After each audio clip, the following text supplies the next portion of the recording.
చేజారిన బాల్యం పాఠం ఆధారంగా షీలా వీర్రాజు గారు బాల్యాన్ని గుర్తు చేసుకున్న విధానాన్ని సంక్షిప్తంగా రాయండి.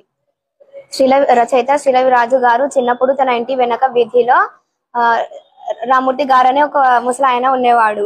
వారు ప్రైవేట్ పాఠశాల నడిపేవారు. ₹1 ఫీజుతో 20 మంది పిల్లలకు బోధించేవాడు. రచయిత వారిలో ఒకడు. ఒకరోజు ప్రైవేట్ పాఠశాల నుంచి వచ్చిన తర్వాత చీకటి పడే వరకు రామూర్తి చదువుకునేవారు. ఒకరోజు పాఠాలు